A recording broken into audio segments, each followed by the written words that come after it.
Oh yeah, good morning, good evening, good night, good day, good whatever time it is, wherever you are, good whatever time it is, wherever you are, wherever you are, whoever you are. Thank you very much for joining. This is Dr. David Wasambla, the Dreadlock Doc, the Dreadlock Doctor, and yes, I'm back today on Humanitarian Chronicles, Triggers and Traumas, but this will not be Triggers and Trauma. This is just going to be religious trauma. Religious trauma. Triggers and Traumas will continue maybe later today or tomorrow. Yeah, but today I'll talk about something that also affected me in the humanitarian world, affected me as a person generally, and I remember when I was on Dr. A Quick One podcast, Dr. Festus asked me a question because in the book I wrote something about where I am religiously or spiritually and some of the things that happened to me. So I didn't put everything there, of course, and even today I won't put everything out here yet. So there are things that are in the book that are not going to be in this discussion, things that are in this discussion that will not be in the book. Nevertheless, you just walk with me on this because it still affected. It affected a lot of the way I relate or related with religion or spirituality after that or even during that.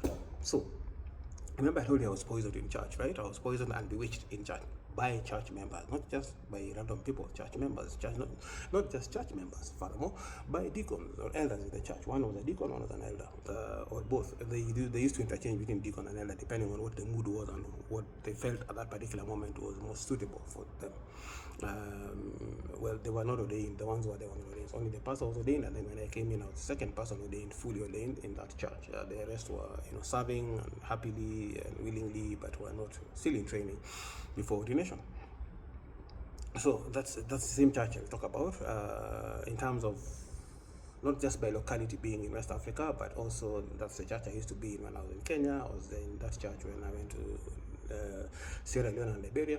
I was in that church when Liberia, Sierra Leone specifically. Liberia, we couldn't go to church because it was during the height of the Ebola crisis, so we could not attend churches because they were completely limiting gatherings. So churches were also out of the question. And that's the same church that I attended when I was in South Sudan. So I'll talk about some of the things that happened across the board, and then we'll discuss a bit more in depth, either today or in another post. So what happened? This same church where I was poisoned and where I was bewitched. The reason these people bewitched me and poisoned me is I've always been a very charitable person. I've always been a very generous person. I've always been a giver. They even named me Gift. Actually, I was baptized Gift. I was Pastor David Gift Wasambla. David Gift Wasambla. Some people have seen that name in some of my either email signatures or how I signed off in text, or I had business cards at some point also saying Gift, stuff like that. It was a tactic. It's a tactic that church uses, and some churches use, I believe, where they look at what thing you do the best, the thing you do the most, the thing that comes for you easiest, and you're told, you need to be baptized, spiritually baptized, so that God gives you the grace, God gives you the strength, God gives you the ability, God gives you whatever it is He gives you, so that you are able to continue being that or continue doing that. So because I was a giver, I was named Gift. So that kind of subconsciously prompts you to continue doing what it is that you do. In the same place also, depending on where you come from and how you are, chances of you being promoted or being given a title and being promoted in positions in the church are very high depending on your socio-economic status. Let us be honest, that happens. I don't know whether I know it doesn't happen everywhere, but it happens quite often, and it happened in this particular church. It happens a lot, especially with the expatriate staff. I saw that happen in South Sudan, where somebody would come and good evening, sir. Good evening. I come from this country. I come from your country. It was a West African church. I come from West Africa. Blah blah blah. From country XYZ, and I'm a member of this church wherever I am, at home, and I want to join, all that kind of stuff. And the next thing you're told, so where do you work? Oh, I work for the United Nations. Oh, I work for this international NGO. I work for this, and that. And then you're told, so tomorrow when you come to church, or this Sunday when you come to church, sit behind where the pastors are, and then quickly introduce as a deacon. You were never a deacon, you were never an elder in the church, you were never a deacon. Whenever you came from, you're just a member. But because you have a socio-economic status that is supposedly high because of where you work. UN, of course, is assumed to be up there. International NGO is up there. National NGO is up somewhere. Depending on that, because of that, you're told, okay, you sit at the back behind. So behind the pastors, that's who the deacon seat, elder seat, and of course the other pastors. So you always found suddenly there was a new person, and you're told, this is deacon so and so, this is elder so and so, and this is whoever, senior pastor, a junior pastor so and so, assistant pastor so and so, because part-time pastor so and so. But it was not because they were ordained or because even they were that where they had come from. It is because of their socioeconomic status, and that then hooks that person into being close to the core circle of the pastor, of the senior pastor, being close to the core circle of the leadership. And that way then, if they need something from you as a leader, you have to be among the first to do certain things. So if there's a need for say, a decision has been made that tomorrow all the people who have been evangelized to in the slums or in the informal settlements need to come to church, and they need to get a bus, and there's no money for the bus, they'll come to you first, you guys first, not the pastors, the ordained pastors in the church. They come to you guys first, you guys who have money, and they're like, yeah, as leaders in this church, there are these things that we have to do, and Oga above has said that we need to make sure that people come to church. When we evangelize, we can evangelize. Apologize. When we evangelize, we don't want people to get lost. So some people got baptized, some people got born again. We need to bring them to church tomorrow. So the evangelism was done on Saturday. So you have to make sure that they come. So a bus will be sent, but that bus needs to be paid. Who has to pay it? The church doesn't have money to pay it. Yeah, that's a thing. That was a big thing, and it's a thing even today in many places. The church doesn't have money to pay. It's the church that wants them to come, but doesn't have money to pay. Okay, not the physical church. Of course, the church is not the physical building. It's a church building. The church should be the people. So they're like, yeah, so we can't pay, we don't have anything in the account. So yeah, as leaders, we need to take the first step. And because we had asked the congregation last week to contribute to transport money, yeah, you guys have to go into your pocket. Sorry, it's a bit early, and somebody woke me up at 2 in the morning. I didn't sleep until 5. Some people. Let me take some water, sparkling water, Sprite. So you have to lead by example. We need you to, chip in well, because the bus is not cheap. It doesn't matter where you are. A bus is not cheap to hire, plus the driver. So 1-2 buses are hired, and of course it's at the expense of these people. Again, I'm not saying giving is bad. Giving is good. It's general. It's good to be generous, because there are people who need you. There are people who need whatever support you're going to give. There are people who need whatever funds that you're able to provide and support with whatever it is that you're able to sacrifice and be of help to somebody. But it should not be manipulated out of you, out of your pockets, out of your life. It should not be done in a way that makes it then not genuine, even from your heart. See, the Bible says God loves a cheerful giver. A cheerful giver is someone who gives from their heart willingly, not because they've been coerced. And they will tell you they're not coercing you. They tell you it is important to sacrifice. They say the giving is part of service. They tell you all these kinds of things, which sometimes are not even in the Bible. A lot are not in the Bible. I used to have a channel that was called the Truth-Seeking Christian, and I used to talk about all these things. Even when I was deeply in the church, I talked about them. About some things that I said that I used to manipulate the masses, manipulate the congregation, manipulate the people, manipulate the leaders.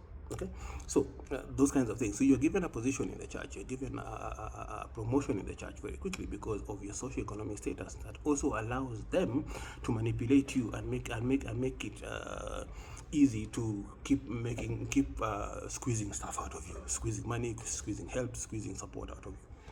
So in my particular case, I was ordained. I was fully ordained. Yes, I was a medical doctor. Yes, I was a humanitarian. Yes, I was an expatriate. Yes, of course, I was earning a bit of good money. I'll be honest, it wasn't bad. Of course, it was good because it was danger pay. Danger pay is because you're risking your life. You're risking your life because you're saving people. But then the thing is that the danger pay is there because if you die, if you die, it's basically buyout. Okay, not a buyout per se, but yeah, it's because of the high risk that you're putting yourself in. Which of course I always tell people, yeah, you come and tell me I'm making a lot of money, so I should buy a drink. I'm making a lot of money, so I should buy you this. I'm making a lot of money, so I give you ABCD. I'm making this money, but I'm away from my family for months on end. I'm making this money, but I could go anytime. When I mentioned in traumas and triggers, I think 4 or 5. When I'm in Ebola, when I was in the Ebola response, it just needed one mistake inside the Ebola treatment unit, especially in the red zone, coming out of the red zone, inside the red zone. One mistake in the market to buy a fruit and not wash it. One mistake when you go and buy groceries and you don't wash them. One mistake you go and buy food, you don't cook it well. One mistake was enough. One mistake you sit with somebody in public transport and they touch you and maybe they had Ebola. One mistake you're just walking around randomly doing a walk and someone greets you and maybe they have Ebola. One mistake one of your colleagues has Ebola and you don't know they have Ebola, and then you contract and you die. And then what? So see, what has all that money done for you? After you are gone, that money is also gone, and your family no longer benefits. So that money is there as a cushion and as a motivation for you to continue working. Of course, we don't go for the money; we go for the charity, for the work, for the sacrifice. But the money is an element to some extent because it allows you to say, you know what, I'm risking, but at least there's something. If anything happened to me for 2 or 3 months with this salary, my family will be able to fend for themselves until they're able to either break even or they're able to figure out other ways. So it's high risk, hence the high pay. So then stop asking me that when I come, because I have money, I should come and sort you out. I have money, I should come and buy you drinks. I do, and I help when I can. But it's people become entitled. I've seen people send me messages like, hey, mazeo unaingiza dose, you come to kule. Excuse you and your big head and your butt. Bro, you are also working and you are making money, and you've never come to me and said, mazeni nimeingiza do leo, come nikulishe, come ukunywe, come ufanye ile. People have no shame, and this is both dudes and women. No shame at all. They're like, hey, unafanya na UN? Mtu wangu, hebu come, kuja leteka kitu. And they come and they literally behave as if you work for them. Now that's also what was happening in the churches where I was. Unfortunately, there were people who made it their life's mission to come and you help me use my money. And that's part of why I was poisoned. That was why I was poisoned and why I was bewitched, allegedly bewitched. Because this gentleman who did this, the older one wanted to start a business. So the word spread really fast. When I got there, I think the mistake I made was I was very generous to the pastor. I can't remember what I did. I think I bought. The church had no printer. The church had no latrine. Literally, it was so bad. That church had been there for a while, and it had been handed down from pastor to pastor. It had been there for. It wasn't like a new church. It wasn't a small church. It is a branch of a huge behemoth of a church in the world. Okay, I won't mention the name, but it's a West African church from Nigeria. And let's narrow it down.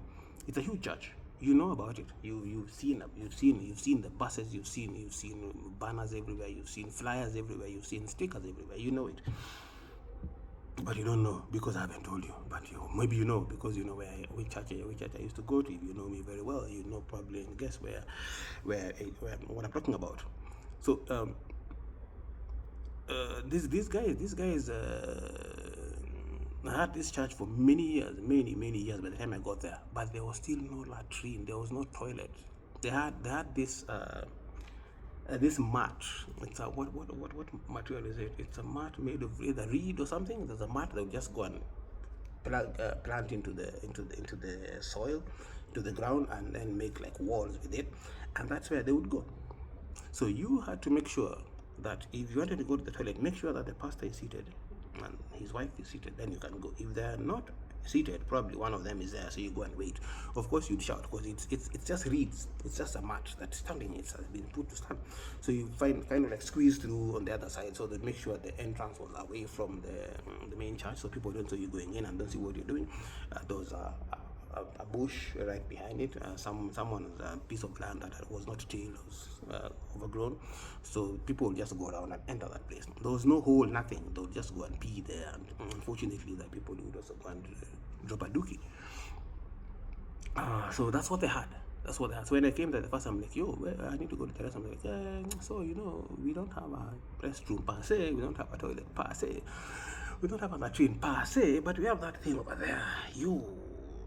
Then that's when I realized this stench that has been burning through my nose and my whole system was coming from there. I was wondering whose toilet was so badly maintained, or whatever it was around the place. It was apparently the quote-unquote toilet of the church, which was not a toilet, which was just a place where people had been peeing on for such a long time. Then occasionally they'd get someone to come and cover it with grass or cover it with soil, and then continue the processes. It was horrible. So this time I'm like, hey, you guys, we can't do this. How much do you need to at least get one latrine unit? Like, yeah, this amount, you can get this and that. So I'm like, why can't the church do it? Because the church wasn't poor. The church is not poor by any stretch. That particular church in that country and the church worldwide. I know the amount of monies that go up the chain, because I knew when I became assistant pastor, when I was ordained, I was able to now go into the back office and see how much offering would come, how much is counted, how much goes to the account. And it was a requirement. Every single cent comes in, goes into the account, is sent to the account at the whatever level, your local level. That money is all sent to the district level, sent up to the provincial level, whatever level it is, county level. It goes all the way to headquarters in Nigeria. Then it filters back down to you based on what it is that you've been able to submit as expenses, as requirements, as expenditures for the church, of your particular branch. And then, of course, what comes back is a drop. Send in all that amount of money, and it's a drop that comes back to you. So you basically make that, send it upwards, and then they give you what they feel they want to give you, depending on the mood. Sometimes they don't just give you that money. Yeah, and I know you're going to say, yeah, that expenses at headquarters and expenses at this. Why can't the bishop sell those many helicopters and jets and huge cars to cater for those alleged expenses? Because even at headquarters, millions of people attend every Sunday. Millions of people give money every Sunday. Millions of wealthy people, hundreds of thousands of wealthy people give money still.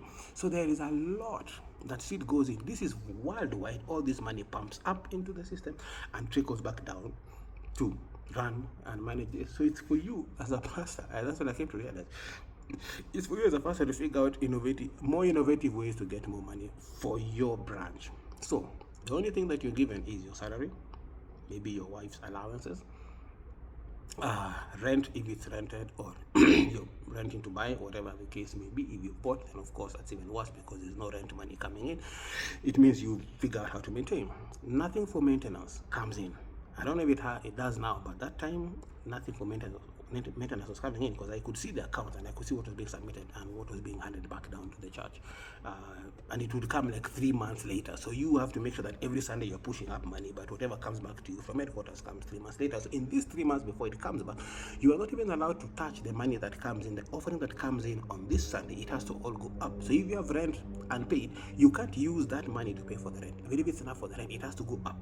It will go up the chain, it's spent, and whatever, and accounted for, and whatever is done with it, and then eventually, whatever they invest, it comes back to you 3 months later. Like in government, money is disbursed on this day, but it reaches the facility or reaches the location 3, 4, 5 months later.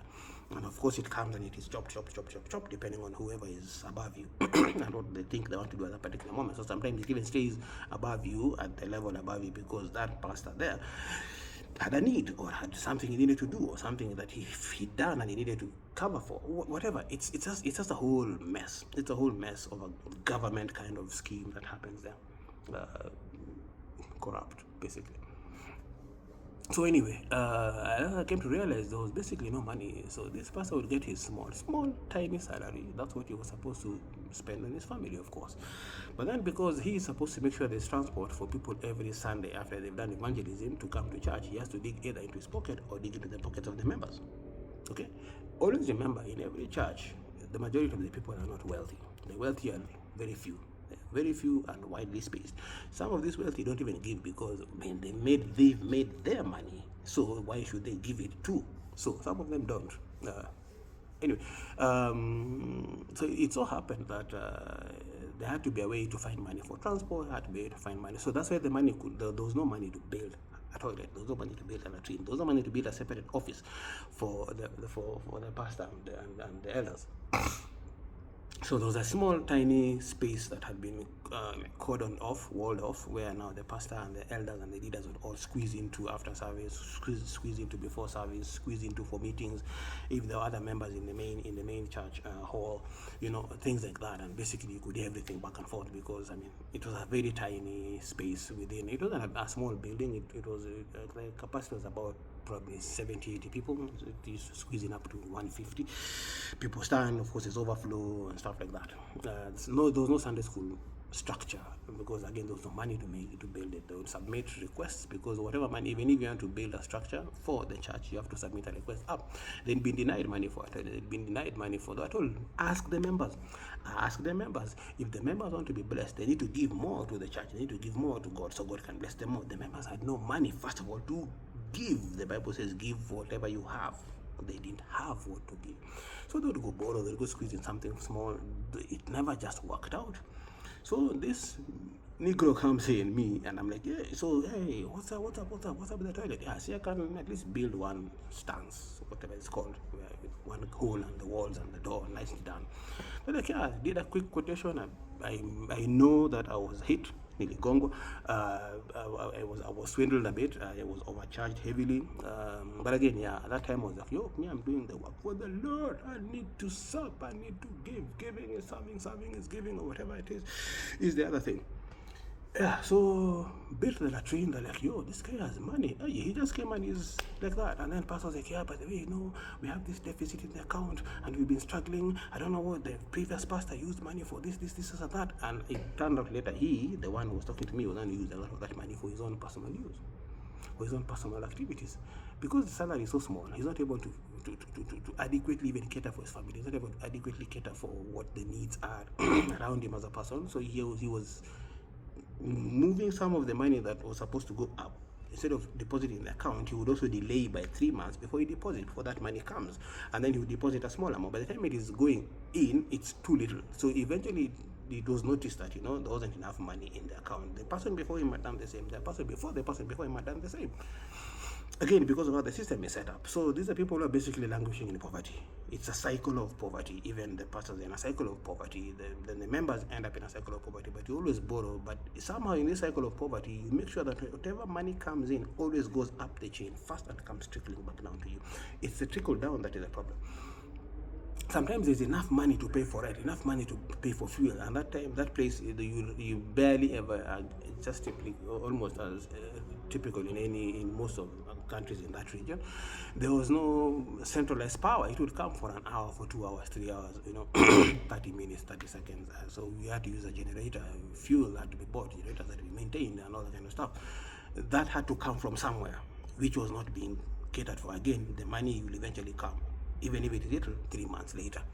So they would find innovative ways. So either they would dig into the money that comes in, the offering, and pay transport, pay the drivers of the transport that has come in, pay the what are they called? Pay for fuel for the generator, fix the generator, fix whatever is a problem in the church.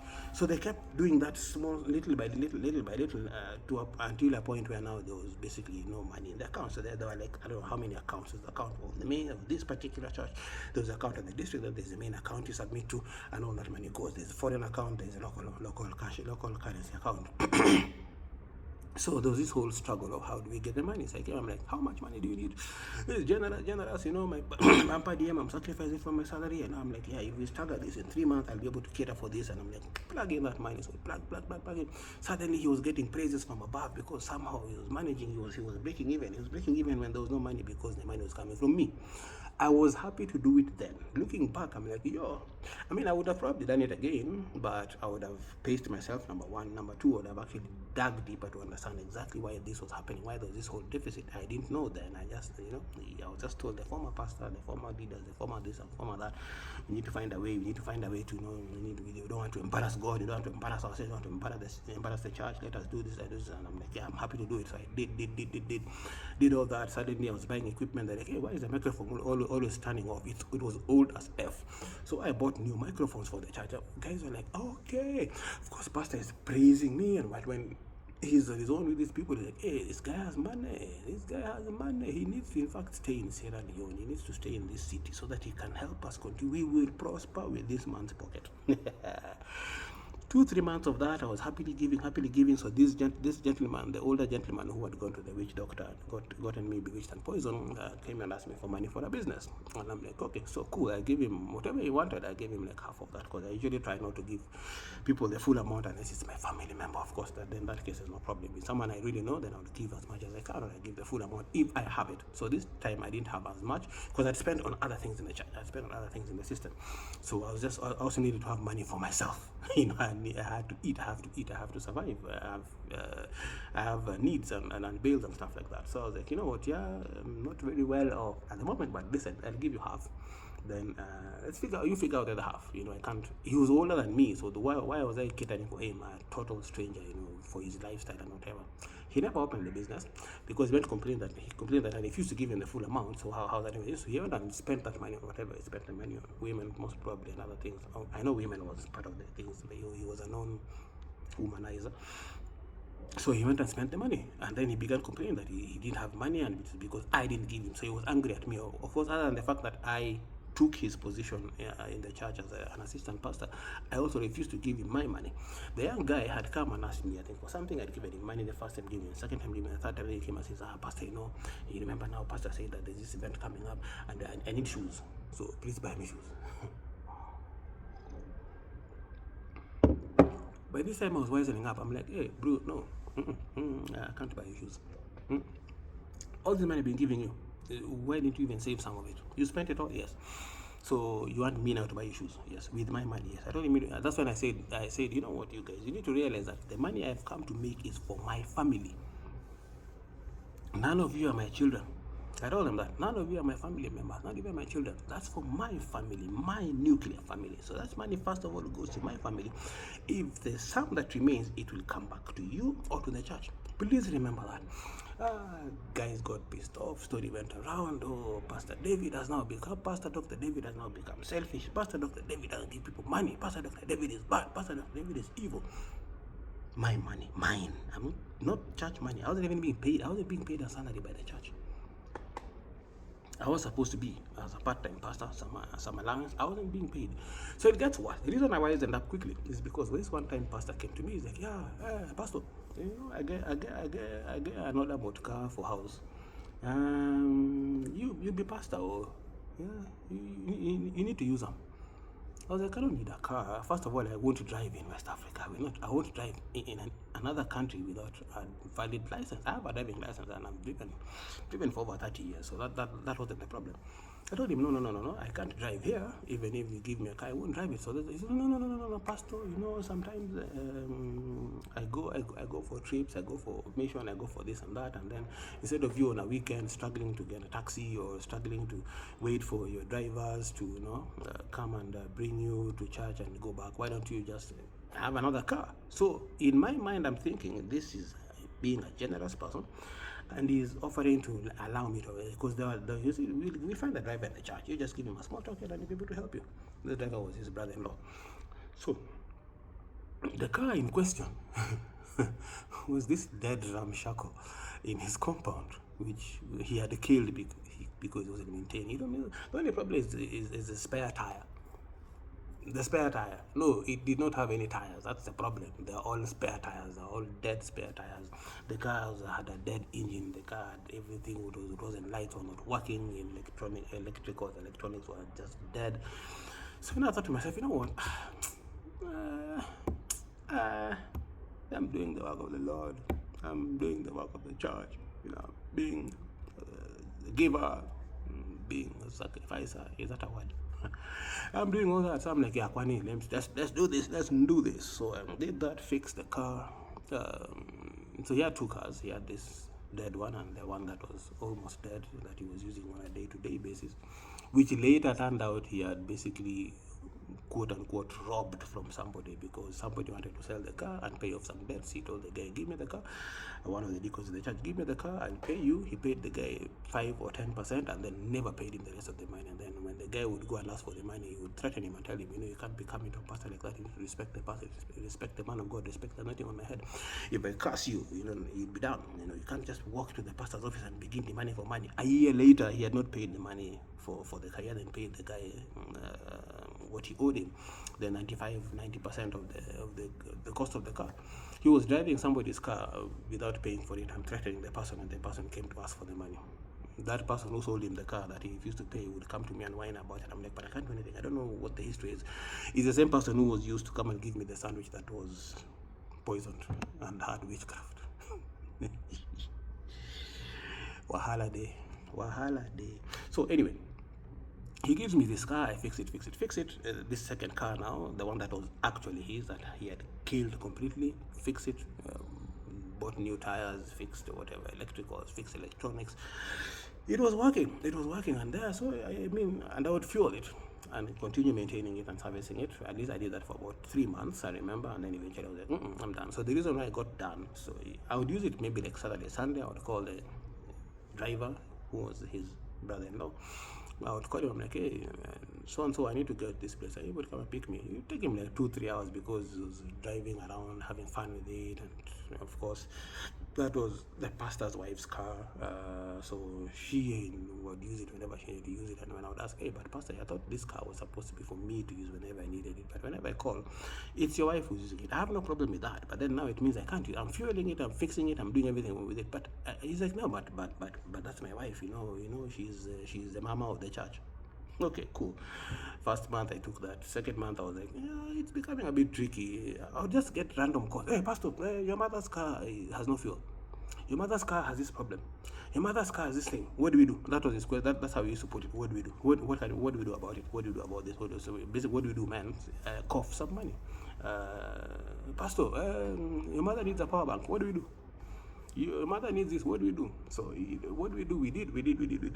I coughed money, but I was starting to feel something was very off. Something was off. This is manipulation. So of course you'd go on this tirade about you need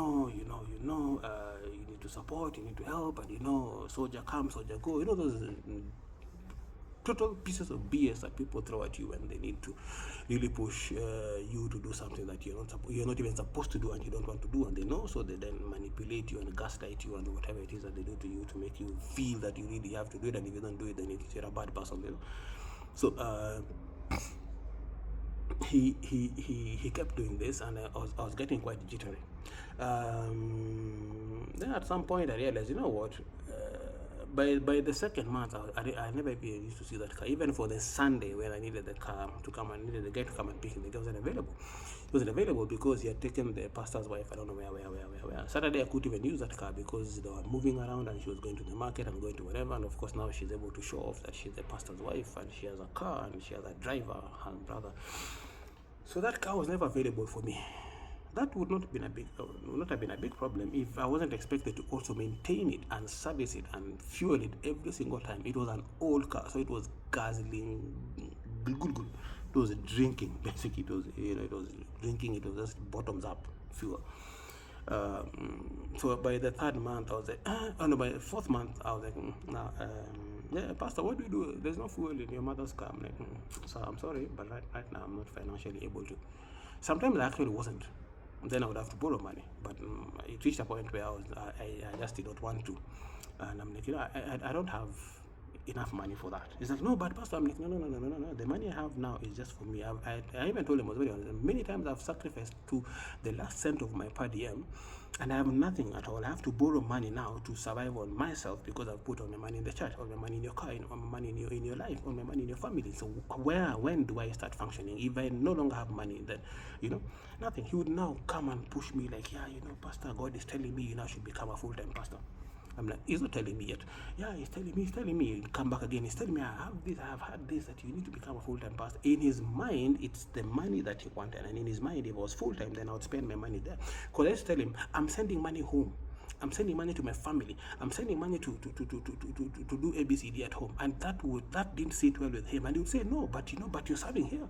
You're serving here. Your money should go here. I'm like, but I have a family, Do you know? You see how sometimes they pull you out of your circle, they pull you out of your family, they pull you away from your loved ones, and then it becomes a problem because now you're not supporting your family.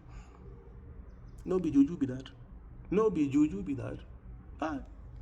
So he kept insisting that I need to be. So one day I just said, I told him, what, Pastor? First of all, I haven't heard God telling me, because you're a pastor, you hear God. I also hear God. Common sense. That's what I was hearing. I told him, no. Even if he told me, I would question him, because I would ask him why I need to become full-time here. Well, the moment I'm full-time here, it means I have to quit my job. My job is what is allowing me to have money to be able to support the church the way I am. The moment I quit my job, I have no work. Where will I get that money that I've been using to support the church? I told him the reason why you are struggling is because the church barely pays you. And then there are all these other expenses that you have to cater for, which now I am covering fully with my money. It was the transport of the buses, it was the fuel for the generator, fix the generator, all that kind of stuff. I bought a new printer for the church, got it all the way from Kenya because the printers are very expensive there. So I bought one nice printer for the church. Whenever the ink was done, I was the one who was supposed to buy that ink. I was also supposed to refill it. Whenever the maintenance for it, I was supposed to do it. I bought him a laptop. I was supposed to now make sure that everything was there, antivirus, all that kind of thing. I bought him the modem for internet. I was not supposed to make sure that that modem was. Nothing came from the church for anything that he had. It was church property, but then I was the one catering for it. So I told him, no, there's no way I'm not quitting my job to be here full time. Are you saying now that when I'm full time, I need to stay in this country, right? Meaning I have to bring my family here, right?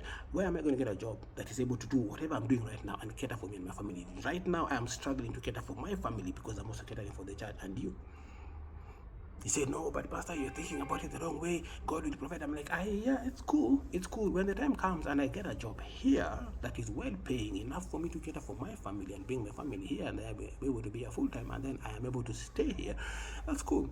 Then, of course, there's the fact that, there's that element of, you're transferred anywhere, anytime the church decides. So they can decide, they did very well here. We need to move here, and then you're told move with your family and go wherever they told, and you go and start a life afresh. You can't even do a job. And I was a part-time pastor because I was fully employed elsewhere. The moment you're full-time pastor, you're full-time there. So you're basically at the mercy of the system. I told him, I've seen how this system works. It will not work for me, not for what I need for my family. And if you need me to support, leave me where I am. Leave me alone so that I can support the way I can. So we began having these tussles, and now we're rubbing each other wrong because I wasn't necessarily just following every order that he gave blindly, and that's what is expected in that church and in most churches and in most religious systems. You're just supposed to follow the leader blindly. Don't question, don't think for yourself, don't think for other people, and don't seem like you have a brain somewhere in your head. The brain you have is supposed to just control your mouth when you're talking and saying, yes, sir, yes, madam, no, sir, no, madam, I'll do what you say. When you say jump high, how high? That's what your brain's supposed to do. Control how much you're going to jump when you're being told to jump. You're not supposed to think with it. You're supposed to ask any question. So I began asking questions like, just normal questions. I mean, like, so all this money that goes up, how does it trickle back down? Why can't it be used here? He said, okay. Na system. And then he told me it was so convoluted, and now I got why there's never any money locally, and that's why they were he was fleecing money out of me. And then there was that notion that I was super wealthy because he told people, can you imagine Pastor came and paid for this? Pastor's been he's helping us build the Sunday school. He's not building the office space outside here. He's building. I tell him something and he does. You people, you might talk to him. So they began coming to me. I didn't know at that time that they were coming to me at the recommendation of the pastor, the church. So he would send people to me, and people would come, Pastor, my business is collapsing. Pastor, I had a business, I need to start. Pastor, I need a new business. Pastor, I need this. Pastor, school fees. Pastor, this. And because I used to travel home every 3 months, sometimes somebody would come and ask. They kind of got my schedule of travel. So when I was traveling, I would be like, there's no point of traveling with this money to go with it. Let me give it to the church, give it to the pastor, give it to anybody who needs it. It's just a thing I used to do. I have no idea why. Now looking back, I'm like, ignorant dude, I had to just have something very bad which could probably get me demonetized. I'm not even monetized anyway, so you can imagine now being demonetized before you're monetized. It will be in minus, and then now when the money comes in, it goes to zero. No one that. So yeah, they knew my cycle, so I would generally just go to Pastor Mekia. So Pastor, this thing I have here, I'm traveling home, let me give you like $100. That went quite a long way that time in Sierra Leone. I have this $300, maybe so and so had asked me for this. I'd like to meet them so that I give them this for business. So you would say, no, don't worry. So this one time you told me, don't worry, they're busy, they're wherever they are, because I'd been calling these two people who had asked me for money. One had asked me for money for business, one had asked for money for, I think, the home and school for the child. So it was about like $250 in total. And I've given Pastor his share, his gift. So I told him, yeah, so I've been calling these guys. I have to travel right now. I've been calling them to come to the office. They didn't come to the office. They seem to be busy. So let me leave this money with you. I let them know they can come and pick from you. This one is this envelope of so-and-so. This envelope of so-and-so. There's this amount. And I told them, listen, I'm in Pastor's house right now. I'm giving him this money. You come and pick it in the evening because I have to travel. I can't wait for you. I waited for the previous day. They have no rush like some people in the coast here. They take their time. So they were supposed to meet me the day before. They didn't bother coming. They were supposed to meet me the day. I told them come by 9 a.m. because by 10 sharp I have to start traveling. It was a long trip to the mainland and then to be able to now take my flight. And they just didn't bother. So I'm like, okay, cool. So I live with the pastor. Cool. Both of them. The pastor was there. He was confirming on a loudspeaker that he has the money. Went home, came back. Guess what?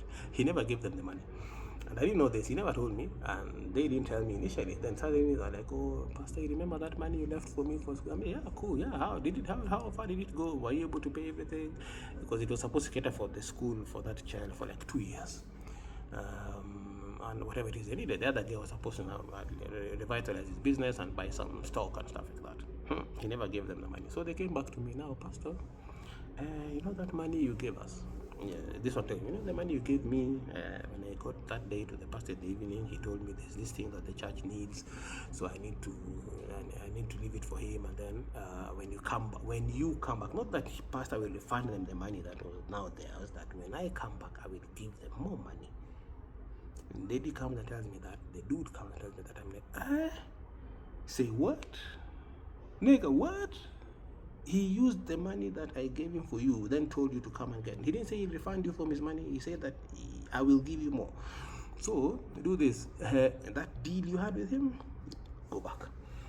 So of course they couldn't go back to him because there was this thing that you can't just go to the man of God and ask him, the man of God owes you a debt. Let it go. So you let it go. They let it go. And they would come, please. I'm like, no way. I already gave you the money. If you decided to give it to the church or to the pastor, that is now your problem. That is not my problem. You figure it out. I'm not giving any. I don't have money. That's why I told them again. You are not my children. The money I make is not for you. The money I make is for me and my family. It is not for you. If it's quote unquote for God, are you God? No. Fine. Sorry. So more word is spreading. Pastor is becoming selfish, is becoming mean, is becoming nasty, is becoming bad, is becoming rude, saying bad things to us, saying bad things like I don't have money. That was almost an insult to them when I said I don't have money, because apparently they were entitled to it. So it got worse. Remember the story about me being poisoned and being bewitched? I went home after that, around the time when my R&R was coming up, so I was given a few weeks early. Went home, recuperated, came back. When I came back, I began receiving calls from two numbers. One number I knew, the other number I did not know. One number was the guy who was selling me suits, and not selling basically suits. He was a guy in the fashion clothing industry. So he would import his stuff from China. He actually at some point began traveling to China himself, bring stuff and then sell around the country. The other guy I had never met, I had no clue who he was, but apparently something had been bought and I needed to pay for it. So during the time I was away, it was around like December period, so pastor decided to gift himself. This dude had gone to China, brought in stock, and he decided he wanted to come because for some reason when I was there, or not for some reason, for the reason that I was there, and the moment I came there, there was he was somehow profiting more, because he would come and I would buy a suit cash, I would buy shoes cash, I would buy a shirt cash. Pastor would borrow and then pay like whatever months later. But now when I came, pastor would buy and I would pay immediately. So this guy was like, yo, business is booming in this church. And then pastor would tell him, yeah, we are now blessed. We are now doing well. You need to come here. When you're aligned and attached to the anointed, then the anointing flows down to you, and then you also benefit. So he was kind of attached to the anointed him, and I was the one who was pumping the money to him, and the money would now go to these people, and they were like, yeah, this place is good. So this guy would now began coming all the way from the capital city all the way to where we were, and so he came with all his stock that he'd come with from China: suits, women's clothes, children's clothes, all the kind of things, from shoes to boxers to vests to neckties and everything, and pants and bras and everything you could think of. He came with them. Some toys also. He came with from China. He came to the pastor during the holiday when I was away. Came to the pastor, and pastor was like, hey, this is good. I want this suit and this suit and this suit and this suit and this suit and this suit. They picked 10 pieces, 10 pairs of suits. I need shirts to match them. Pick 10 shirts. I need socks to match them. Pick 10 socks. I need vests for each one of them. Pick 10 vests. I need boxers to match them. He picked 10 boxers. And then he said, I also need to see, bought some belts. And he was like, my wife, come now. A long time I don't buy you anything. Picked for her, I think, like 7 or 8 clothes, new clothes. Gave her. Picked clothes for his children. Picked clothes for his workers in the house, and picked stuff for basically whoever he wanted to gift. He was gifting them. He was picking these things without pay. Pick them. Told him, in fact, leave the rest of the stock here.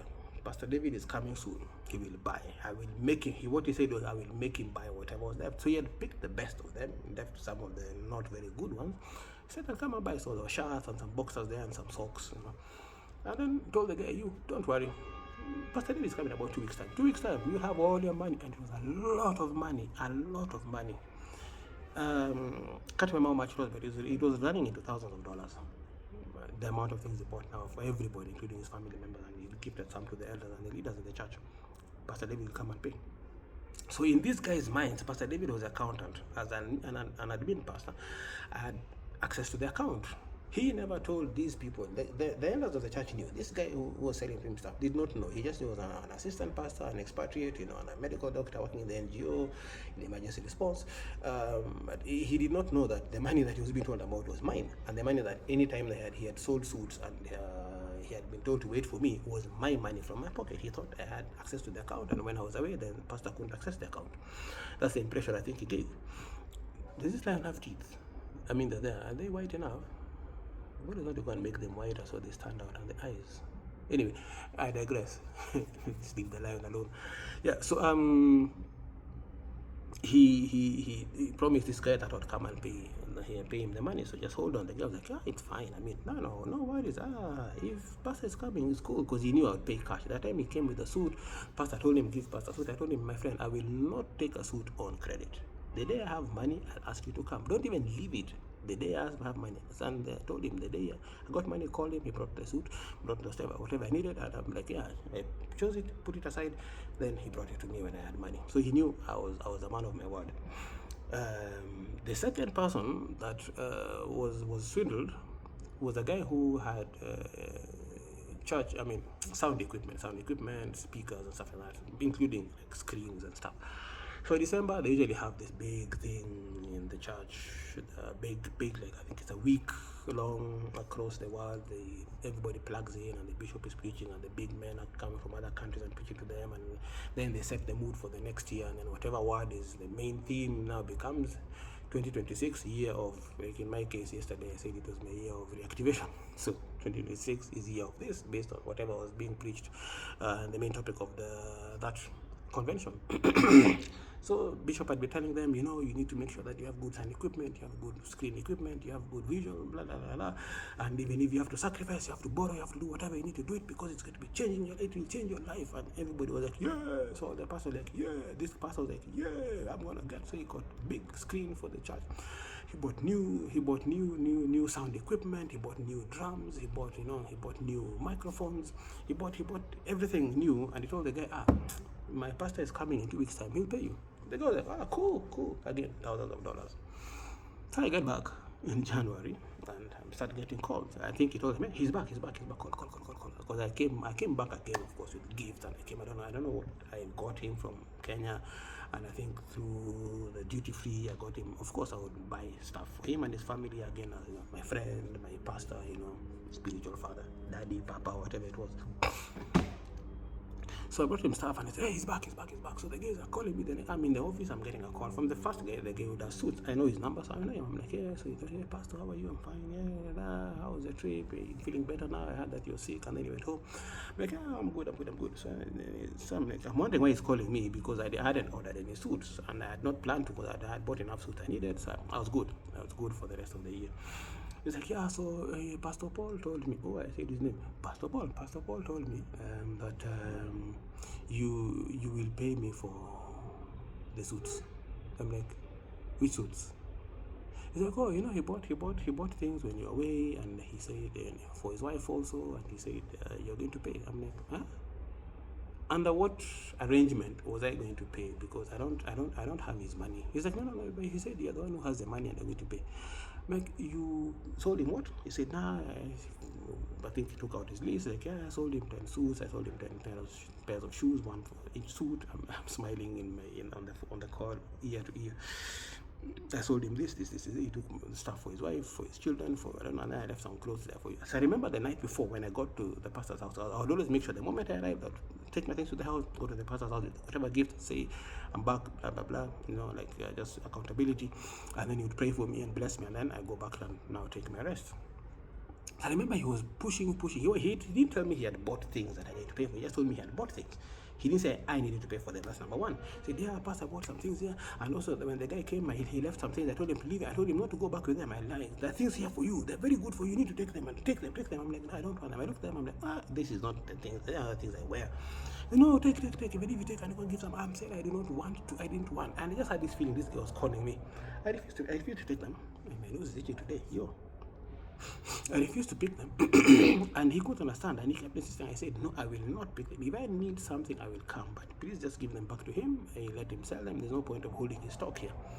He didn't tell me anything about this other stuff he had bought and I was to pay for. So this guy is calling me in the morning. He's like, yeah, no, I even left some stuff. I'm like, oh, the shirts that he was trying to push to me, yeah. Those are supposed to be yours. You're supposed to come and buy them. I'm like, no, I didn't buy them. So you can come back and pick them if he doesn't sell them for you.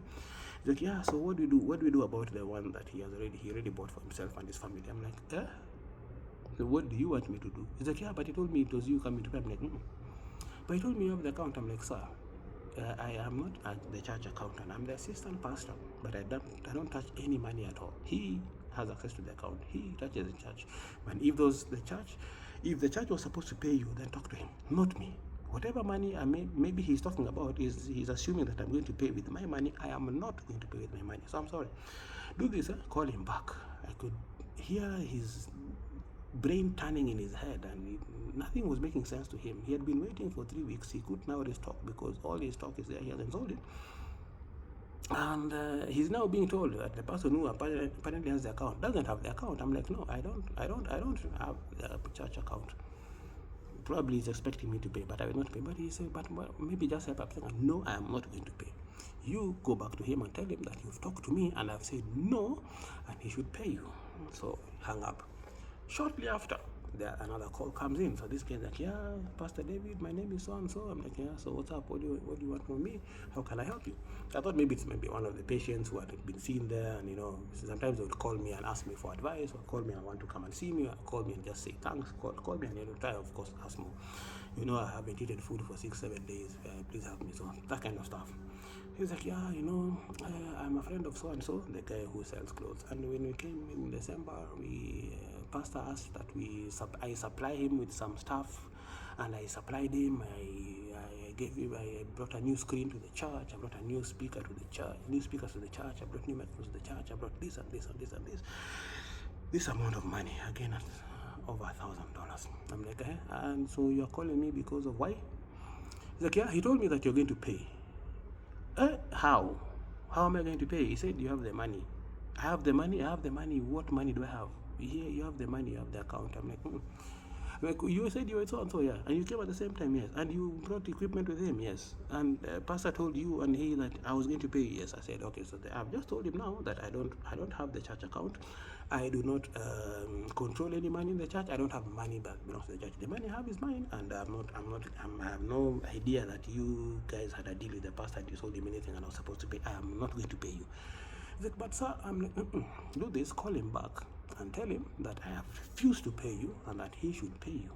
He bought the things for me, right? Or the church bought. Let the church pay you, let him pay you. Call back. They were both members of the church at headquarters level, so of course, headquarters in that country.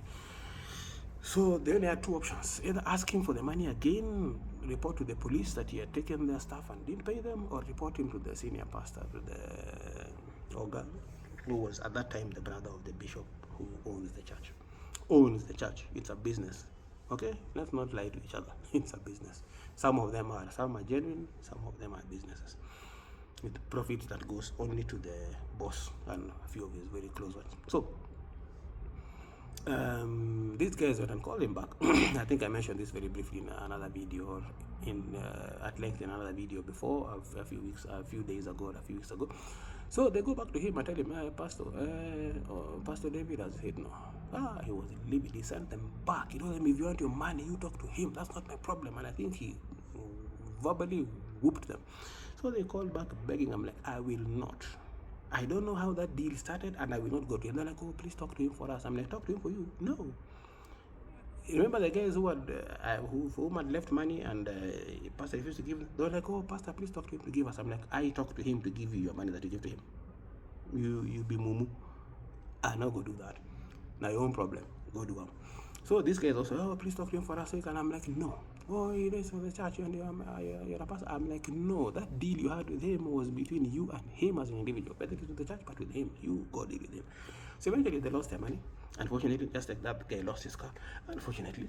And yeah, that was done. That was it. And pastor was pissed off at me for weeks on end. I think by the time I was leaving, he wasn't very happy with me, but it was for the initial stage, and he wasn't talking, and he could not tell me because he knew my stance. I at one time told him, Pastor, I've done all this kind of stuff. I've done this stuff for you, for your family, for the church, for the people, but let's have it very clear that I don't belong to the church.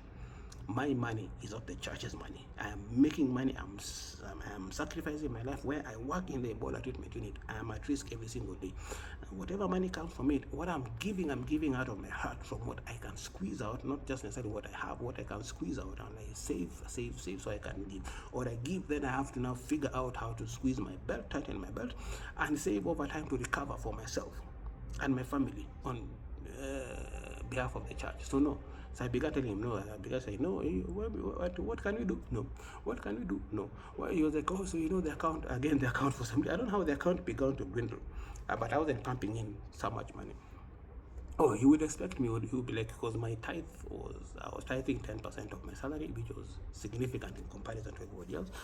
I would have to go and withdraw. I used to give in dollars, and then meant I had to give it to him because now the dollar is going to be taken by the other members, and I had to give him the dollars, or even if I gave it in the envelope, he would pick it, say he'd go and exchange it. He never exchanged it. That one I knew. He would use it for himself. He never put it back in the church coffers, and it never submitted. So it was never recorded. They would strike it from the record somehow. So I began picking on those kinds of nuances. So at one point I was like, you know what? I will not be doing this dollar thing. So I would calculate how much it would be in the equivalent of Sierra Leone leons, and I'd go to the bank and withdraw. That meant I was withdrawing several. I would withdraw. The conversion rate was very weird. I can't remember. So I'd have like a bunch this big. So I find an envelope, wrap it in a magazine, cover page, and go with it to church and put it in a basket. So he had been saying I give it to him because he will know how to, he needed to spend it, and then he will give it back to the church in the next week. He was fueling his car, he was fixing his car. At that time I'd stopped now fixing the other car, so we had to fix that one. He couldn't maintain it. It went and collapsed again. He left it there and it was dead again. So he was struggling financially. They struggle financially and they have to find innovative ways. So either they steal from the church or they just live in poverty completely and somehow now push from the church members. That's what was being done. Unfortunately for me, I was the only expatriate in the church. So I was the only source that had to be milked completely, or when I refused and I stood my ground, 10 toes down, student business, nothing. So it became a problem. So when I reduced my funding to the church, to him, and all these activities and whatever shenanigans would come up with, then all of a sudden he had no money. So he began. So he's like, oh, the account has gone bad again. I'm like, which account has gone bad? The accounts that I fixed, the 3 accounts I fixed with my money, they've gone bad. How? Because when people give offerings, including my tithes, it goes into the account, right? So he kept saying, this Sunday, for example, I know this end month, right? You get to give tithe, yes.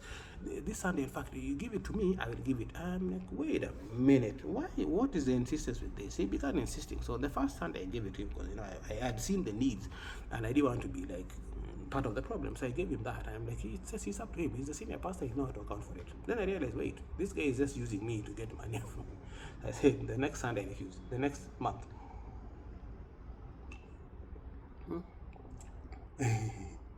So the next month I refused to give him the money. I went, wrapped an envelope, went into church, and I could see him looking at me, waiting for me to give it to him. Went into the service. I was holding it in my hand because it was big. It was quite big. Just holding it. When offering time came, I put it in the basket, and I saw him down at me with, he was angry. He was livid. If he could, he would have punched me right there. Of course, I would have thrown back hands, but he would have punched me right there. He was pissed off. He looked at me up and down. Then he looked back and I got, I don't know. His preaching that day was about people who refuse to do things as they are told. He changed his preaching to obedience or disobedience, targeting me. That was his problem. It was a he problem, not a me problem. So anyway, so after that, we were now clashing on a number of things. I wasn't giving money to him, I wasn't giving money to the members, I wasn't giving money to fix his issues. Now suddenly I refused to pay for his suits and his clothes, and his wife had come and given testimonies how for the first time in her life with the pastor in their marriage, he had never bought her anything. He would buy suits. She was giving this testimony in the church. He would buy suits, he would buy shoes, he would buy clothes, he would buy this, he would buy that. He had never bought her anything. She always looked. You remember how he used to look poor, and he looked very dapper and good looking and all that, demure and mindful. I looked mindless and demureless. So she came and gave a whole testimony, which was quite embarrassing to the husband. Like, people were laughing, yeah, mommy, you're blessed, mommy. She was like, yeah, for the next 10 days I'll wear different clothes and I'll change clothes and they're all new. So she was giving a testimony of clothes they stole from somebody. Sad. Anyway, so we had all these clashes and fights with the pastor, to the point now he just stopped talking to me as freely as he used to before, because I was now not free with my money as I used to before. But the other thing that used to happen, which was a very weird thing, and something that happens across, at least this church, I know it happens a lot, and the few churches, some of the churches I've gone to with this kind of similar setting, this kind of way of doing things, I had a very common thing, a very common theme that they have, that you get called at random hours of the night, random hours. So I remember I was full-time in the NGO where I was working in the border treatment unit. This pastor would call me at 1 a.m. Then suddenly 1:30 a.m. I fall asleep at 3 a.m. is calling, 3:20 is calling, 4 a.m. is calling, 5 a.m. is calling. See, and it's just no particular reason. It's not like something had happened that I needed to deal with, or he needed to deal with that particular. Nothing is like, no, pastor, I thought about this thing. Now, don't worry that I'm woken you up, because, as Bishop says, Papa says, soldier come, soldier go. So Papa says, whenever you're called, you must speak. If I call and you don't pick it, I'm thinking something bad about you, and you must speak, because I know I might have an anointing that I want to pass to you, or even if I just want to discuss with you something, and that's what was being done to them from headquarters. They would get those calls, and when they get those calls, then they call everybody along the line. Problem is, you are always tired, because this happens every single day. You are always exhausted. You don't sleep the whole night because you're on this call. You barely start to sleep. They call you. Oh, if it's Wednesday, and if it's Tuesday and you're supposed to preach on Wednesday, the teaching is changed at 5 in the morning. So it's for you to wake up and figure out how to do it. Sunday, you're supposed to go and preach. And in this church, the teachings are centered. It's the same teaching you're teaching in every church around the world of the same thing. You're given the scriptures. It's written down, like typed down nicely. You're given the scriptures, the message, the word to speak for that, the scripture, the message, the word to all that. It's like structured. Problem is, you're there Sunday 4 a.m. You get a call. Check your email. The preaching has changed. The teaching has changed. Papa sent a different one. It has been sent from headquarters. Everybody down the chain is being woken up at 4. Now you change whatever you had planned to and you prepared. Change it so that by the time you get to the service, you're ready for that. That common thing, very common thing. But what this was doing psychologically was wearing you down to the point that you can now no longer question anything. Because if every single day you're not sleeping, it gets to a point where now you can be easily manipulated mentally, psychologically, even physically sometimes. You notice in this church, all the pastors, okay, not all, maybe the senior pastor is not, but almost all the pastors are always haggard and always tired and always almost unkempt. They're just zombies. They're just zombies. He used to do that to me. So he did that to me the first 2 months. I was committed. I'm like, yes, pastor, yes, sir, yes, sir, yes, sir, yes, sir, yes, sir, yes, sir. Second month, I began ignoring some calls, and he would complain by evening. And the day we would meet, and he would complain. Why didn't you pick your call? You're supposed to be. Can you imagine if Papa calls you and not pick your call? You can be fired. You can be cast. You can be this. You should always pick your call. Soldier come, soldier go. He would rant about how I must make sure that I always are on call. Even at work, he would be calling me. I'm like, dude, I'm seeing a patient. Dude, I'm in a meeting. Dude, I'm in a training. He's calling. You must speak anytime. I'm like, do you know I'm fully employed? I told you, I'm fully employed. I didn't come to Sierra Leone to work for you or the church. I came to work as a doctor in this mission. That's my main job, so I do that first. So by the third month, I stopped picking calls at night. I would just switch off my phone. Okay, put on my bed, because it was the same phone I was using for work, so I couldn't turn it off in case an emergency came up. I needed to be on standby. It was on vibrate. I would look at it. It's him. Put it away. And he would insist. He kept asking if I had two lines, the line at work and then the line that was personal. So I only gave him the personal line.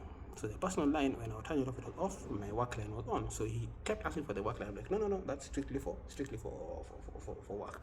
I'm not allowed to give it. The reason I knew is because he knew if he had two of them, then he would get me on both numbers or on either number. He knew when I switched off one, he would get another number. That's what he wanted. He wanted that control. And I said, no, I always separate my work from my life. Always. That's done for a long time. That's why I always have two numbers. Separate work. So like even now, I have a number for the book sales and stuff like that, and anything to do with the book I discussed there, and then I have my personal number that depends on who it is. I would share that number. So we had this whole fight about it. I just stopped taking his call that night and I explained to him, you don't let me sleep. During the day, you will sleep until whatever time, then go to church. During the day, I have to wake up and be in the office by 8 and work the whole day. Then I have to come to the church in the evening and work up to like 10, 11, 12 a.m. Then go home and you're calling me at 1 a.m., 2 a.m., 3 a.m., 4 a.m., 5 a.m. When do I sleep? When do I function? He's like, no, that's how it is here. That's how we're supposed to do. We are all soldiers in the army of the Lord. We're soldiers in the church. Yeah, soldier. He kept doing this. Soldier come, soldier go. Soldier come, soldier go. You're told you go, you come. I'm like, I have to now draw the line, because this is going to kill me. And the moment I am fired, I'm gone. So even this thing you think I'm doing for the church, I won't do it from home. I'll be gone. And there's no I'm going to be struggling at home looking for money to give the church. Anyway, long story short, by the time I was leaving that country, he called me and said, no, you're going, and I've been the one who has been blessing you. I'm the one who even named you gift. I'm the one who did this for you and did that for you. And when Bishop was coming, I allowed you to meet him and greet him. You met his brother, his big brother, who is a lead pastor in the country at the moment. So I'm the one who has blessed you. I'm the one. So whenever you go, you should be sending your tithes to me.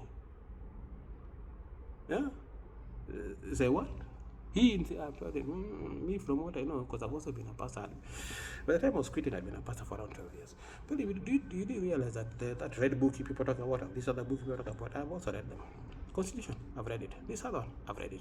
Those things, I'm not there. It's very clear that I tithe in the church where I am being blessed at that particular moment. So the same way I came and was tithing here in this church, and not wherever I come from, wherever I will go, when I'm there, I will tithe there. He was pissed off. No, I am the one who said, sir, you did not bless me. God bless me. That was the end of it. He was done with me. That was the end of it. I had bought him power banks. He would break them, then come and say, hey, pastor, this one has broken one kind way. What will you do? I'm like, I don't know what you will do. I don't know what you will do, but we will not do anything. I don't have anything to do. You do you. Then I went to South Sudan after that. South Sudan, same church, branch of South Sudan. Remember, I think I told you this. I won't go into too much details, but I've told you this before. You check one of the previous videos where I again was serving. I never stopped serving. I I never stopped giving. I was serving full-heartedly, wholeheartedly with everything that I could. I was serving, and I was, of course, giving money and giving whatever and this and that. And of course, close to the pastor, and I was in the UN. The UN was a very short stint in South Sudan, and then I did the UN now in Egypt, at the regional office, where I was supporting the Gaza project. So the senior pastor, of course, we were close because I was a giver. And that's when I also noticed more of this now. We are more expatriates now in Juba. And yes, anybody would come and say he's a UN, he's especially from their country, from Nigeria. In cases, UN is automatically given a position, whether he had one or not. He's an elder, he's a deacon, at least elder and deacon, because pastor has to be ordained. And since it was quite an established church, you have to submit details up and share who are the pastors in the church on that day, and they would check their system, the details, are they ordained or not. Why do you have an unordained pastor when you have ordained pastors in the church? There's no need to have people like that. That's not necessary anymore if you have ordained people. So then they'll just make them an elder, make them a deacon. They didn't have to submit that necessarily. So yeah, they were given deacons and elder. Deacon has even deacon so and so suddenly is deacon, is the elder. Elder so and so is deacon so and so because he's promoted at work, so he's able to give more money. So here I'm also giving, doing whatever I can, supporting whatever I can. I would go and buy suits for the pastor, buy shoes for the pastor. You go from Nairobi, from within Juba, and I was really committed to support the man of God, support the house of God, support the people of God, and which again I didn't regret then. I to some extent don't regret now, but it's the extras that were always coming in when you're told now you have to give because you are a leader, because you're in the church, because you're a servant, because you're a worker, and you have to give sacrificially even if you don't have to go and borrow, because you have to keep the kingdom moving. You have to do ABCD, and you have to, and you must give otherwise. Those the otherwise. If you don't give, then something will happen to you. Something will happen to you. He's the same pastor who was going on the altar and telling people that he had killed so and so, and he would even call the people to testify. You remember, tell the people, when this mother-in-law was tormenting me even on phone, I came and told pastor, and he prayed for her to die, and she died, and I can confirm that she died. Pastor killed your mother-in-law. Oh, there's this cast of oil who's bothering me, and he said this and that, and then I told pastor, and pastor prayed, and pastor said he should take a knife and stab himself, and as it was happening, I got a call that he had stabbed himself, and now he has died by this morning. Pastor is a killer. I killed in the name of God. And you come and say, I have the power to kill because God has given me. God can kill. God gives the power, and I have the power to kill. And you would open a scripture and talk about vengeance and vengeance belongs to the Lord. So the Lord used me to bring vengeance to the person. So those were things that I was like, hey, please, you killing people. Now juju be that or now juju. Anyway, so yeah, this one time I remember I bought some stuff for the church, and then I had to go for a trip, which I informed them again as was required. I informed them 2 weeks in advance, a week in advance, and the day before. So I have to go for this. Please pay for me. I have a trip out for 2 weeks. Where we are going, there'll be no connectivity. Nothing will happen. I mean, you can't connect with me. I might be able to send a message once in a while, but it's far. Number one, two. There's no way I can fly back until the mission is over. And that's how South Sudan is. Once you get out of Juba, sometimes it's difficult to come back from wherever you are. You don't just go in and out the way you come from Nairobi, Kisumu, Nairobi, Mombasa, Nairobi, whatever. So it's a different ball game altogether. And I was going on a mission for the organization, so it's not like I was going for a tour. So I went, came back 2 weeks later, and this guy is ranting and leaving, and I'm walking in from the gate, and he can see me because his office was in a way that you could see people coming in from afar, and he begins shouting, and of course he was loud, shouting, "You, what will I do with you? How disrespectful is this? What is the matter with you? Come and see me right now. In fact, wait for me there. Talk to other people, then I talk to you last because I don't ruin my mood. Because how could you do this? I disappeared for 2 weeks and I'm calling you and I can't find you and you can't even come to church. How dare you come to church? You're a pastor. You're supposed to be coming and serving. You're supposed to be in this place every single Sunday. I will deal with you. I'll deal with you." I'm like, what the hell? Is it me? Me? What I do? Nigga? So he's shouting. I have no clue what it is he's shouting about. And everybody's like, yeah, because he had told him he'll deal with me. So everybody's like, couldn't even talk to me because when pastor is angry at you, everybody's angry at you. His wife is angry at you, the pastor is angry at you, the deacon is angry at you, the secretary is angry at you. Every member of the church is angry at you who knows about it because pastor. So they can't even talk to you because until pastor talks to you and deals with you, they are not allowed to. They should be angry at you and they should shun you. So I was shunned. I'm there, hi, people don't talk to me. They're like, hi, please have a seat. So he's shouting, finish his meeting, said, another meeting. He made me stay there for like 3 hours so that to punish me and make it power trip.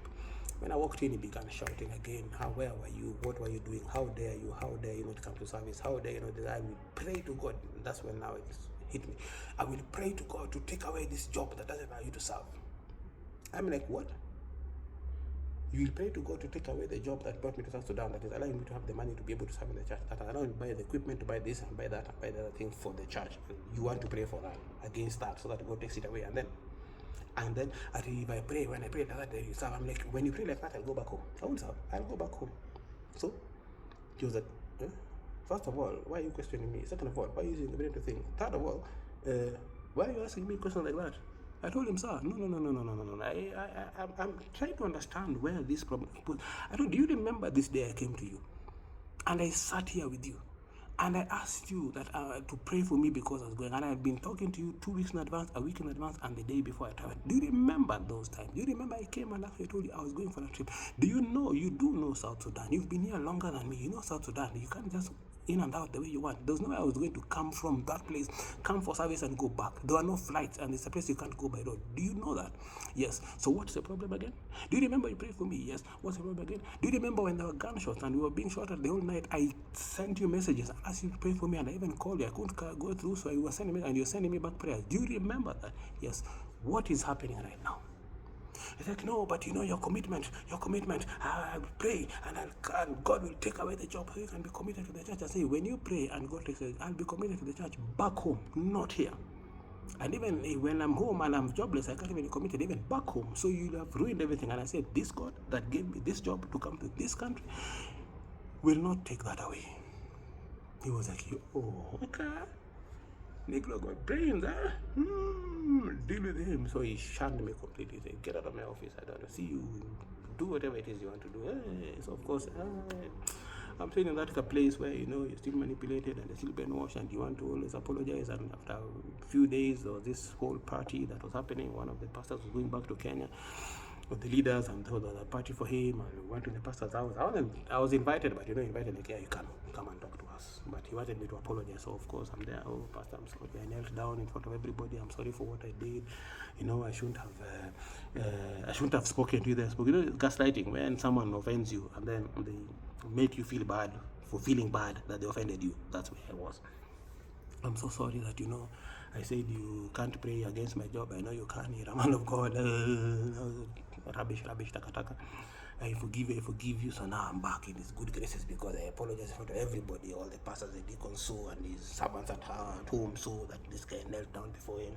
So now we were good. Well, not good necessarily, because the fact that I had questioned him, it embarrassed him, because I questioned in front of other pastors. So he forgave me, but didn't forgive me.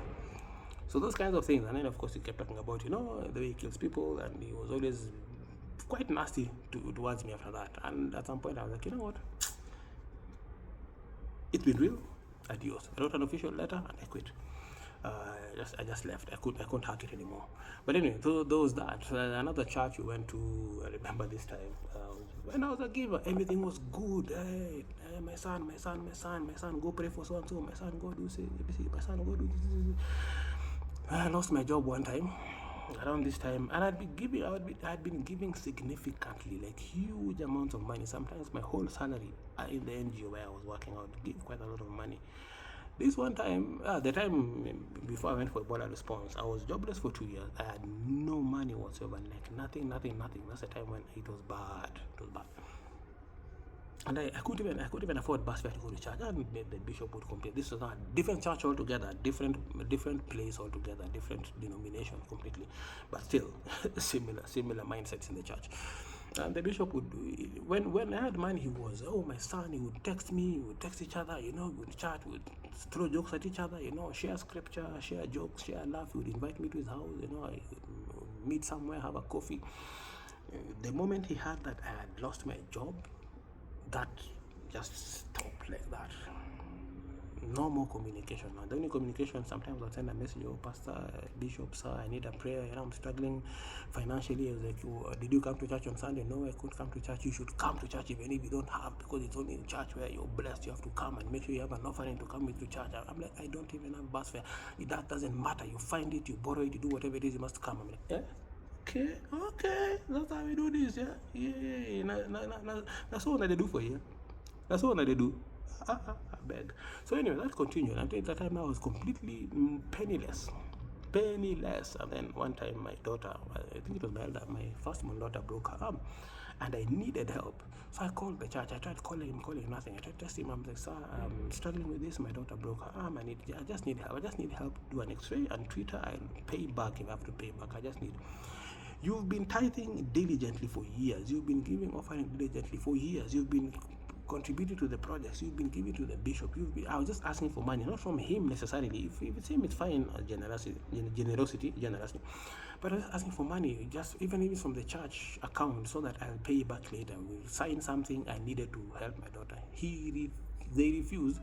By the time I was calling the accountant, he had called the accountant. Told them, do not engage with the assembler. Do not. He will ask you for money. Tell him there is no money in the account. Bishop was driving, I think, a VX V8 at the time, or I can't remember, one of the big Lexus. He had 2 Harley Davidsons which were bought with money from the church. They had all this. I don't want to say it was him, but the church had money. I know the church had money. Again, remember, I was a pastor. This time now, they even forgot I was a pastor. And the instructions are given, do not engage with him. I had to go borrow money from non-church members, like non-believers. I lent me money to go and treat my daughter. So the camel's back was breaking over time. But eventually it reached a point where I realized, you know what, as long as I don't have money, at least in those churches where I used to be, I'm a nobody and I'm a nothing, and I shouldn't even be there. So eventually I just left, and for 2 years my family and I were just praying on our own, reading the Bible on our own. So you began to realize, you open the Bible, like this scripture had this line. We've been reading half, the first half or the second half only. How come this other line wasn't visible? No, the way you program and package, things are packaged for you in a way that eventually you do not even seem to see certain scriptures, and then you're taught with a particular nuance on that scripture on only half of it. That's what happened to me. That's what happened to us. That's what happens in many places. That's how now they completely now drain your brain of any thinking capacity. And so eventually, I was done, and we just left. I told my wife, I can't do this anymore. Let's just get out of church completely, read the Bible for ourselves, and just understand what we can understand, and go with whatever we can go with, what we can hear, what we can know, what we can feel. That's what we go with. So two good years, probably 2.5 years, we were not going to church completely. Eventually we found a church we felt wasn't manipulative. No, that is not, but at least it's not so overt. Not manipulative at all. Where we now landed is not manipulative at all, and we settled there 2.5 years later, and we became members there. So that has been my spiritual journey. I haven't talked about many things. There are other things I would have talked about, but there are people that I know, that you probably know, that other people know, that I don't want to also offend. At the same time, see, we know how things happen here. You talk about the church, and then next time they come for you, as if you offended the government. So I don't want to go yet. I know life is short, and I know I can go anytime. I don't want to go at my own hand, or something that I did that made me go. So don't worry. Meanwhile, this evening, 7 p.m. at 2 Grapes Kilimani, 2 Grapes Wine and Friends, we have the Punchline Open Mic Comedy stand-up comedy event. Yours truly will be there. Come and watch, come and enjoy. Entry is free. Only the food and the drinks are fee, so you have to pay for those. But karibuni sana. But you have to reserve a seat before. You have to reserve a seat before that, so that it's every Wednesday, but you have to call and reserve. Otherwise, you get there and there are no seats. Sometimes it gets packed, and you might miss a space to sit. You might have to stand for the whole event. It's 7 p.m. to around 9:30, 10, depending on how many comics we have and how much fun we're having together there. So karibuni sana. This has been your noise-making humanitarian, Dr. David Wasambla, the Dreadlock Doctor. That's how it looks like in my various social media channels. My link tree is in the description, so please click on that so you can see all my in the description of the channel, so that you're able to access all my social media handles, and you're able to see them. The shorts are on here, the short versions are on Instagram and TikTok and Facebook, and the links are also going to be in those mediums, plural of medium, that one. they're going to be those ones. And yeah, you'll be able to access them there. So yeah, let's catch up for another episode of Humanitarian Chronicles on this channel, the Humanitarian Chronicles. And yeah, we'll see you another time, maybe later today, maybe tomorrow, depending on how the event goes today and how tired I'm going to be tomorrow. I will probably post, and catch you later. Adios. Thank you very much.